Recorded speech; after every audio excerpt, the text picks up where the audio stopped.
The future is uncertain tonight for thousands of transgender military members who might feel like they've been fired via Twitter by their commander-in-chief. Hello, everybody. I'm Bruce Johnson. This is Off Script. President Donald Trump said today, after consultation with my generals and military experts, please be advised the U.S. government will not accept or allow transgender individuals to serve in any capacity in the U.S. military. Our military must be focused on a decisive and overwhelming victory and cannot be burdened with the tremendous medical costs and disruption that transgender in the military would entail. Let's look at the numbers, though. In 2016, a RAND study said it estimated there are between about 1,300 and 6,600 transgender service members in active duty right now. There are about 1.2 million active service members overall. That same RAND study said gender transition-related treatment would cost the military between $2.4 million and $8.4 million. Now, that's just a fraction of the Pentagon's entire $49.3 billion budget. To compare, the Military Times reports military spending on Viagra and other erectile dysfunction medicines amounts to $84 million annually. That's 10 times the cost of annual transition-related medical care for transgender service members. On social media tonight, lots of people are asking, why do military members need ED medication?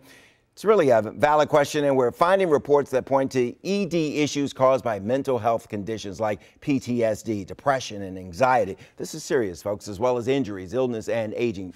Not something to be made light of. We want to hear what you think about all this. Do you agree with the commander-in-chief that transgender people be banned from the U.S. military? You can vote right now at WUSA9.com/vote or vote on the WUSA9 Facebook page. We'll reveal the results at the end of this off-script broadcast. This is one of the hottest topics of the day, on and offline. Going off script with us tonight, Alexandra Chandler. She's a transgender woman who speaks for the D.C. Center. Peter Sprigg, senior fellow with the Family Research Council. Alex, your reaction to today's announcement? I'm extremely concerned because I agree that readiness and the lethality of our military is the most important thing that should drive our decision making. I joined the intelligence community because I was in New York City on 9/11. My then girlfriend, now wife and mother of my 2 kids, was on a subway train in Lower Manhattan. So I know very clearly what we're up against and the challenges in the world today. And it is for that reason that we need to bring all of our most capable people to the fight, whether transgender or other classes of people in this society. We need to bring all of our talents to the challenges that we face today. You agree with the president? I do. I want to remind people what's happened today is simply a return to the status quo, the policy that prevailed throughout American history until only a year ago. It prevailed through 7.5 of the 8 years of Barack Obama's presidency. So this is not something radical. What was radical was what the Obama administration did last year in doing away with the historical recognition that identifying as transgender, going through gender reassignment surgery and hormone therapy is both a physical condition and a psychological condition, which was disqualifying.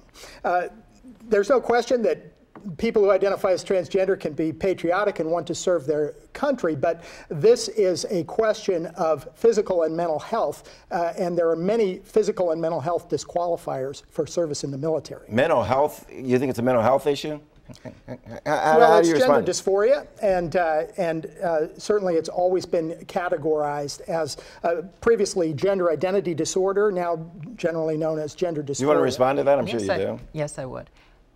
I'm grateful that you acknowledge that transgender people can be patriotic and can serve, and that you pointed out that this had been policy for some time for the U.S. military. But what I will point out is that 13 months ago, open service became a reality in the military. So we are seeing the results of that today. There are people serving in very frightening parts of the world, actively serving today, that because they have access to medical care, treating being transgender as a chronic health condition, like many members of the military have a variety of conditions, as long as they can meet the standards for service. That is the one overriding factor. A question to both of you. What about the transgender people that are on active duty right now? What should happen to them? Well, that's an interesting question, and one that the president did not answer today. So I'm sure there will have to be an elaboration of this policy from the White House or from the Defense Department or both to explain exactly how they're going to handle it. Do you have a problem with how the president rolled this out via Twitter, catching some of the military off guard, not able to follow up on what the president said? Well, it's certainly an unconventional way of doing it, but we've known for some time that this is an unconventional president.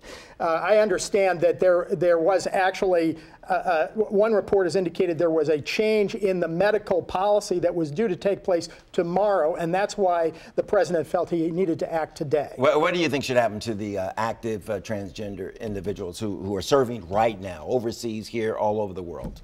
They should stay in and keep in the fight, because our challenges demand nothing less. And what must they be thinking right now? What's their mental process with the commander-in-chief saying that this is not the place for transgender individuals in the U.S. military? I won't purport to speak for them directly, but I would estimate that they're focused on their jobs, because many of them are in all-consuming, vital jobs for national security. So that's where their focus is.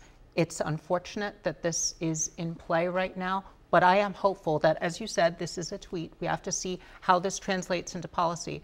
But I sincerely hope that as more information rolls in, that this does not become a reality. All right. Thank you both very much. To be continued. We're listening to what you have to say out there about this on social media. Charles R. Jones, Jr., who served for 26 years in the Navy, says, "This is the military, not a social experimentation force. I have no issues with anyone who wants to serve their country, but do not show up at the recruiter with your hand out waving whatever flag of righteousness you stand under, expecting to get preferential treatment. Just suit up, boot up, and support the United States. Protect our people, defend our freedom, and do your duty." I'm confused right here. I'm not sure if you're for what the president says or if you're for transgender individuals here, but maybe you can clear that up for us.